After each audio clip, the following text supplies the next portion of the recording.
Got a plug alert here, guys. If anybody is interested in talking some football with me, I'm more likely to be able to respond to you on Twitter than in the YouTube comments, because I have been getting a lot of YouTube comments. And I do try to respond to all or most of them, but I'm just way more likely to be able to get you back on Twitter. I'm not active on this account yet because I haven't really told anybody about it, but once I do start getting some followers, I will start interacting with you guys. So if you want to talk some football, if you want to talk anything Raiders, if you want to, ask some questions, or if you want to call me a dick or something, this is the way to do it right here on Twitter. So just a nice little plug right there. Yo, what is going on, football friends? NFL Addict here, bringing you guys another video. This is one I was really looking forward to. I went into a win-loss projection after my last video where I showed you guys kind of where I thought the Raiders stood within the division, kind of a preview, you could say, to this video coming up here. So yeah, a schedule kind of overview, a win-loss prediction, and if you stick around to the end, I am going to talk about who I think will be our kind of offensive and defensive MVP from a box score perspective, I guess you could say. Just kind of some stat predictions for who I think our best players will be on each side of the ball stat-wise. So before we get into the video, guys, just a reminder that if you are enjoying the content, please drop a like, please subscribe to the channel. I'll bring you guys more NFL news, more Raiders content, all that good stuff. So let's get right into it. And I do want to start out by saying I think this team has a floor of 7-9 if, Derek Carr kind of stays the same as he's been, if the defense doesn't take a step forward, if the younger players don't progress as much as we would like them to. I do think their floor is 7-9. And if things go just about perfect, Derek Carr plays like he did maybe in that 2015 or that 2016 season where he was kind of airing it out a little more. If the defense steps up and can just be, average, top 20, top 15 maybe, if the young guys play really well, I do think this team has a ceiling of 11-5. So first things first, when I looked at the schedule, it's definitely easier than last year in terms of the team doesn't have to travel as much. They don't have 6 or 7 straight road games like they did. So if you just look at it from that perspective, it is a little easier. I know the win percentage is a little easier as well, but I don't like that because it kind of goes off the last season, and you really just don't know what teams are going to be going in to the next season. So yeah, let's get started. First, we are at the Panthers. I think the keys to this game will be how our secondary does against their receivers. I think their receiving core is kind of the strength of their offense. If you count Christian McCaffrey out of the backfield, they have DJ Moore, Curtis Samuel, and I believe Robbie Anderson now. So, it's a tougher matchup from that perspective than you might think on paper. With that being said, I do think the Raiders come out with a win in that one, something along the lines of, 28-17, something like that. I think, they win by more than one score. Carolina's a team that's probably going to have a top 5 pick next year if things don't go great for them. So, yeah, I can see Carolina's floor definitely being a top 5 pick, and I just think we're going to win that game. Not necessarily convincingly, but, by kind of that 10-point range. The Raiders open up with the Saints in Vegas. That is going to be an absolutely tough game. I do think the Raiders are going to play really hard at being opening night in Vegas, being, Monday night under the bright lights. They're going to play hard. They have enough young guys where they're really going to put in a lot of effort to that game. The keys to this game would also be, the passing attack. How are we going to attack their corners down the football field, and how are our young guys going to match up against Michael Thomas and Emmanuel Sanders? It's just a tough matchup. I do think the Raiders take a loss in their first game in Vegas. Another probably, higher scoring game, something along the lines of 27-21, I think is probably a fair estimate for the Saints to win that game. I do think, again, the Raiders will play hard in their first game in Vegas, but probably fall to Drew Brees and that Super Bowl contending team. Next up, we have the Patriots. It's kind of hard to get a gauge on what that team is going to be. I do think they'll finish somewhere around like that 8-8 range. I don't think Belichick's going to fully tank, but I also don't think Jared Stidham's going to get them to the playoffs in any way. And this is going to be a huge game for the Raiders. This is, the difference between starting 2-1 and 1-2 is pretty big. I do have them winning this game, something that probably differs from a lot of other people's predictions. Going on the road in Foxborough and winning is definitely tough, but I do think our team's built for it. I think they have a lot of toughness, and I think they get the win on the road against the Patriots in a lower scoring fashion, probably something along the lines of 17-13, 17-10, something like that. The Patriots have a good defense, but I don't think they'll be able to move the ball all that much. Next up, the Raiders come back to Vegas to play the Bills. The Bills were a playoff team last year. They have a strong defense. I don't know what they'll be this year. They kind of remind me of the Bears, when they went 12-4 or whatever, and then coming into the next season, you're going to see a little bit of defensive regression. And, Josh Allen isn't all that great. So, I don't think the Bills are going to be excellent by any means next year. I don't think they're going to go back to the playoffs, although it's possible in a very weak division they might actually be the favorite. With all that being said, now that I'm done trashing the Bills, I do still think that we're going to lose that game. Starting 0-2 in Vegas and 2-0 on the road, kind of interesting, but it's the Raiders. Season's always pretty interesting with them. The keys to this one is, will we be able to run the ball against their defensive line? Will we be able to move the ball in general on their defense? And then how can our defense hold kind of a quote-unquote bad offense? I know they have a nice receiving core now, but really not the quarterback that's able to get them the ball in good situations. So how can our defense hold up, and will we be able to run the ball on that strong front? Next up at the Chiefs in Kansas City, is there a chance we win this game? Of course, there's always a chance that you win, but I don't see that happening this time. Raiders are going to take another L here to the Chiefs. Unfortunately, Patrick Mahomes going against our young corners is just going to be way too much of a task for them. Keys to this game for us, if we were to, keep it close, how effective do you run the ball, but then also how effective can you push the football?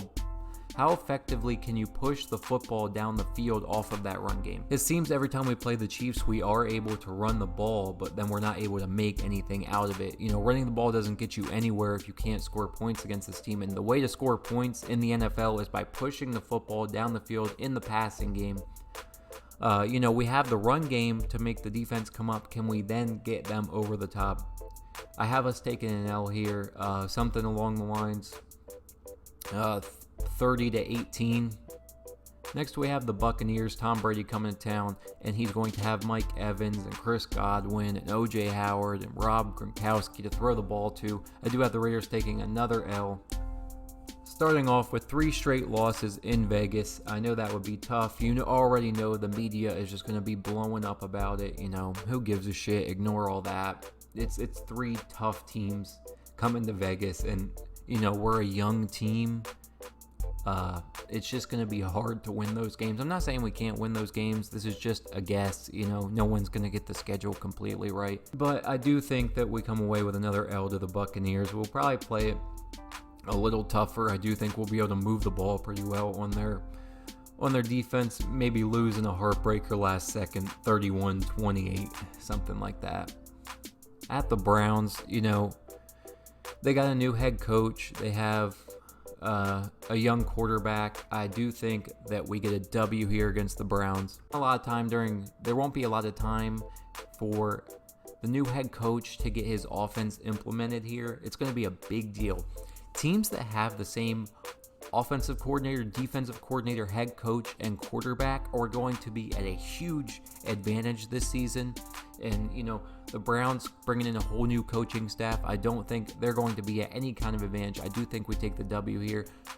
Something along the lines, I know I keep guessing the scores. You guys are probably getting sick of it, but I'll keep doing it. 29-22. At the Chargers have a very complete defense. They have nice pieces on offense. They even improved their offensive line, but the key to winning in the NFL is quarterback play, and I don't think the Chargers are going to have any resemblance of good quarterback play this year. I do have us taking a W here. I do think their defense will be able to keep them in games, but I don't think that we're gonna lose to the Chargers, regardless if it's home or on the road. So, with that being said, I have us finishing 4-4 to start the first half of the season and losing all of the home games. which is pretty funny. But 4-4 halfway through the season with an easier second half of the schedule really wouldn't be the worst thing in the world for this Raiders team. Next up, we got the Broncos at home. I do have us winning this game. And, you know, the Broncos really improved their team just like we did. I'm not going to sit here and bash them. They upgraded the receiving core like we did. They already had a good defense, and they added some more nice pieces to it, especially with that trade for Jurrell Casey. With that being said, this is our home game. I do think we win this one. I think their secondary got a little worse. I think we're going to be able to attack them down the field. Last season when we opened up with them, we did a pretty good job running the ball on them. And then, you know, that Week 17 game, we were throwing the ball all over. I think Carr had nearly 400 yards. We just couldn't score points. You know, that's going to be the difference this year. Can we actually score points? I'm going to be optimistic and say yes. So I do have the Raiders taking a W here against the Broncos at home. So do I think the Raiders can beat the Chiefs at home? Yes. Do I think they will? No, I don't. I don't think that they're going to beat the Chiefs at home this year either. But, you know, look at the quarterback matchup. Patrick Mahomes, obviously better than Derek Carr. I don't think it matters if it's at home or the road. I just don't think that this team is ready to beat the Chiefs yet. Maybe next year or maybe in 2 years. But right now, I do have them going 0-2 against the Chiefs again. You know, the optimist in me really wants to say that we can beat them one of these times. I don't think this is the year that we do that.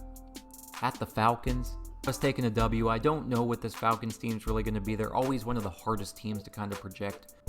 But I don't think that their defense is great, and I think we'll be able to move the ball on them on the ground and through the air. Maybe we'll struggle a little bit on our defensive side of the ball, but I think our offense will do enough. I have us taking a W against the Falcons. Close game, maybe, but I think we're going to put up 31 points maybe to their 24, 20. Let's go 31-20 against the Falcons. At the Jets, traveling to New York. We know what happened last year. Can we get a W this year? I'm going to say yes because I'm trying to go to this game and I really don't want to see them lose while I'm there. So if any of you are going to be at this Jets game, let me know. But in all seriousness, I do think that they are going to remember what happened last time they came to New York. I do think we're going to win this game, and I think it's going to be pretty convincingly. I don't think the Jets are going to be a good team. Sam Darnold just isn't that great to me. I don't think they have really anything that resembles a threat on offense. I think we'll be able to hold them pretty well, and I think we're going to score a lot of points. I'm going to say we come in here and get this revenge game, something like 35-13. At home against the Colts, I just want to say I have a lot of respect for the Colts as a franchise, just in terms of their use of analytics. They have a smart front office, and they get good players in there. They have good coordinators that get the most out of players. I do have us taking a loss to Old Man Rivers in this one, unfortunately. We just came off 2 wins, and then, running into like a really good team, I think it's going to be in the Colts. I do have us taking a loss. It will be close, probably something along the lines of 21-17. Colts, they play solid defense, and they're just well coached. I think the Colts are going to take this win. The keys to this one would be, again, how does our secondary fare, but more importantly, those new linebackers we got, can they cover these underneath kind of crossing routes? Can they stop this new and improved run game that the Colts are going to have? The Colts have a great offensive line. Now they got 2 good running backs. Phillip Rivers is going to have much more success this year than he did last year with that atrocious offensive line in Los Angeles. So L to the Colts, nothing to get too excited over. This game could go either way. It would be kind of like a turning point in the season, coming off 3 straight wins, but I'm going to give them an L here. I don't think they win this game. As I hinted to earlier, W against the Chargers. I kind of already said what I think about this team. They don't have the quarterback play to beat us. They have a solid defense. If they did beat us, it might be something like 9-3. But I'm going to give the Raiders a W here. I'm not going to talk about that one too much. Another bad team in the Dolphins. Another W. The Raiders get 2 straight wins here, bringing them to 9-6. And then going into this last game against the Broncos would kind of be maybe a win and you're in type situation for the Raiders. Or maybe even if they lose, 9-7 gets them in. I have no idea how, the other teams will be doing at this point, but I do have them taking an L on the road against the Broncos. We had a ton to improve this offseason, and I'm not saying we didn't, but so did the Broncos. So, I'll give us the win at home against the Broncos, and I'll give the Broncos the win when they are at home against us. Another one of those games that could kind of go either way. Another close game. I'm going to say Broncos take this one 24-20. I think we're going to have a lot of high-scoring games this year. I think our offense is going to be a lot better than any kind of media expert will tell you. And our defense, if they can take that jump to even top 20, this team can go 9-7. This team can go 10-6, but it's so dependent on the young players on this team, and it's so dependent on, us being a team that has 2+ years of the same coaches and coordinators and the same quarterback. That's going to be a huge advantage this year with the lack of time that the coaches will have with the players. So 9-7 is the prediction for this one. I'll probably change my mind a million times before the season starts, but this is just what I threw together for this video, kind of going through and saying, what are the key factors to these games, and if they played them 1,000 times, who would come on top more than 500? Like I hinted to at the beginning, I did kind of want to go over some, I don't even know what to call this, box score MVPs. Not necessarily the person that'll be most important. Maybe Henry Ruggs is the most important person to the offense, or the quarterback who's just the most valuable because they're the quarterback. But from a box score perspective, I do think Hunter Renfrow will be that offensive MVP. I got him going to get 85 catches, 1,050 yards, comes out to almost 12.5 yards per catch and 6 touchdowns. Well, I don't think, he'll do a whole lot of work in the deep game. He's always a threat to take a slant to the house. So while he's not going to be a 17 yards per catch guy, he's not going to be a 11 either, because he's going to take a couple slants to the house. He's going to do some work in the corner in the post game out of the slot. So Hunter Renfrow, 85 catches, 1,050 yards, 6 touchdowns. Defensive MVP, I'm going to have, especially from a box score perspective, because this dude stuffs the stat sheet. Corey Littleton, 130 tackles, 10 passes defended, 4 interceptions, 6 tackles for loss, 4 sacks. And I know you're looking at it thinking, that sounds insane. Go look at his stats with the Rams. He put these types of numbers up every year with the Rams. I'm not kidding. Go look at his last 3 seasons. I mean, these are top of the NFL linebacker numbers, and that's what I expect him to be. I don't expect him to take any steps back. He's honestly just entering his prime. So to me, these numbers seem pretty fair for Corey Littleton. Let me know what your guys' record prediction is in the comments, and let me know who you think will be the the Raiders' offensive and defensive MVPs. I'm really excited to hear back from you guys on this one. I love hearing the opinions of other people, and I'm really excited with all the positive feedback I've been getting from you guys. I get some negative stuff here and there, and not constructive criticism. I'm talking just true negativity that doesn't add at all to any type of conversation. But I'm always happy for constructive criticism on these videos, guys. So if you have anything that you would like to see me improve, please let me know. That isn't just along the lines of, hey, you suck, the Raiders are the best, stuff like that. So yeah, guys, just let me know about that. Don't forget to comment on the video, like the video. Don't forget to subscribe for more of your Raiders content. As always, guys, this was NFL Addict, and I will see you in the next one. Thank you again so much for watching.